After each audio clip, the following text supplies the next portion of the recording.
শাশুড়ি মায়ের কেমন বিচার? মা, হ্যাঁ কি হয়েছে? মা, ও বাড়ি থেকে মা একবার ফোন করেছিল। ফোন করছিল তো জামাই ষষ্ঠীতে আপনার ছেলেকে আর আমাকে একটু যেতে বলছিল। না না, তোমাকে কোথাও বেরোলে হবে না। এতদিন পরে আমার মেয়ে জামাই আসছে, তাদের ভালো মন্দ দুটো রান্না বান্না করে খাওয়াবে কে? আর বুড়ি বয়সে কি আমি এখন রাঁধতে বসবো? বুড়ি বয়সে কি তুমি আমাকে কাটিয়ে কাটিয়ে মারতে চাও? না না মা, আমি তাড়াতাড়ি চলে আসবো। তাড়াতাড়ি বললেই কি তাড়াতাড়ি? 1 মাস থাকলেও তো তোমার সেখানকার রেশ কাটে না। মা, 1 ঘন্টার জন্য যাই, তার আগে আমি সব রান্না বান্না করে রেখে যাব। না না, কোনো বাহানা চলবে না। আমি যেটাই বলেছি সেটাই শেষ কথা। যাও যাও।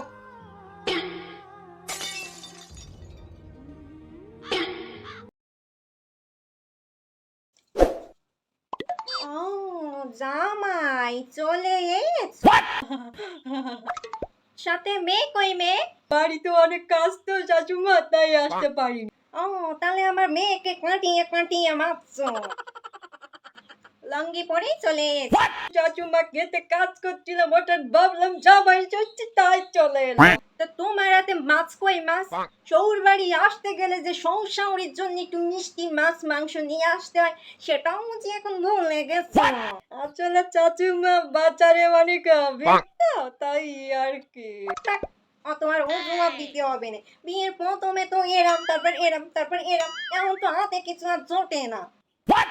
আবার হাতে করে ওটা কি নিয়েছো জামাই? কেটলি বাটি আপনার মেয়ে পাঠিয়েছে। বিনা নেমন্তণে খেতেও এসো, আবার কেউ যাবে, আবার কেটলি বাটি করে দিয়েও যাবে। এসব দুটো লবণ ভাত খেয়ে তাড়াতাড়ি বিদায় হও তো। এই শুনছো? হ্যাঁ বলো মালুসা। ও বাড়ি থেকে মা ফোন করছিল, তোমাকে আর আমাকে জামাই ষষ্ঠীর নেমন্তণ দিয়েছে। কি বললে? জামাই ষষ্ঠীর নেমন্তণ করেছে। এত খুব ভালো কথা মালুসা, না তো তুমি চলে যেও। আমার তো অফিসের অনেক কাজ। ধ্যাত, অত ঢং করো না তো। আমাকে তাড়াতাড়ি 10,000 টাকা দাও। ও বাড়িতে প্রথম প্রথম যাবো, সবার জন্য গিফট না কিনলে হবে? হ্যাঁ দাও, তাড়াতাড়ি টাকাটা দাও। 10,000 টাকা? কেন কেন? কেন মানে? সোনা গহনা, আমার কিছু মেকআপ ফুরিয়ে গেছে, সবার জন্য গিফট, কয়টা শাড়ি কিনতে হবে না? আমার কাছে মালুসা না, আমার তো অফিসে অনেক কাজ। শুধু শুধু ভাও টাকা খরচ করার কোনো মানে আছে বল? পুরো পাগল লোক।